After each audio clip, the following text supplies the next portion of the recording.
นอนบ่อิ่มตาตั้งแต่วันที่แฟนลาไปมีคนใหม่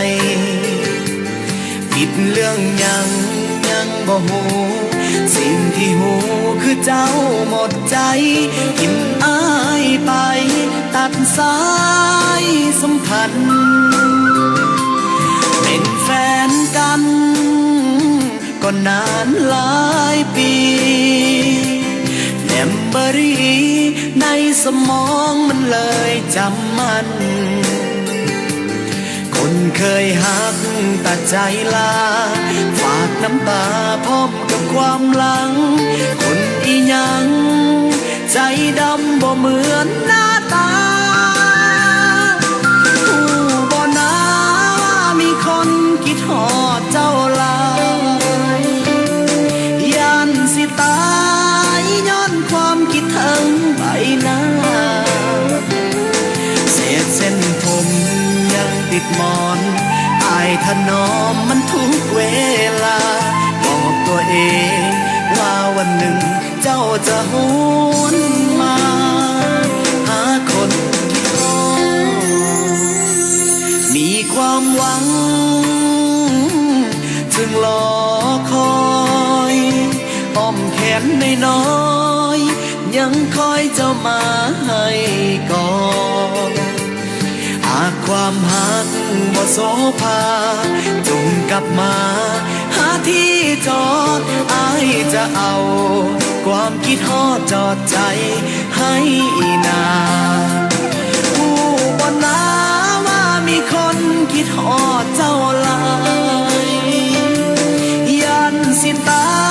ยย้อนความคิดถึงใบหน้าเศษเส้นผมยังติดหมอนอายถนอมมันทุกเวลาบอกตัวเองว่าวันหนึ่งเจ้าจะหวนมาหาคนคิดฮอดมีความหวังจึงรอคอยอ้อมแขนน้อยๆยังคอยเจ้ามาให้ก่อนหากความหักบ่โสภาจงกลับมาหาที่จอดอายจะเอาความคิดฮอดจอดใจให้นานหากความหักบ่โสภา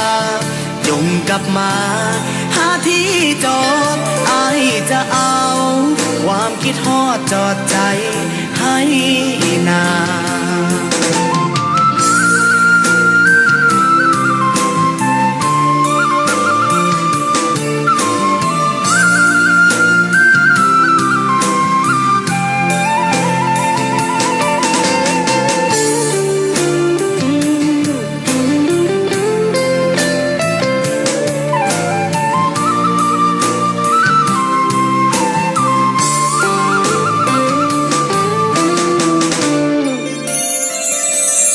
มีความหวัง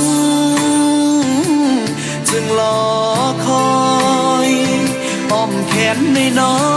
ยๆยังคอยเจ้ามาให้ก่อนหากความหักบ่โสภาจงกลับมาหาที่จอดอายจะเอาความคิดฮอดจอดใจให้นานหากความหักบ่โสภาจงกลับมาหาที่จอดอายจะเอาความคิดฮอดจอดใจให้นาน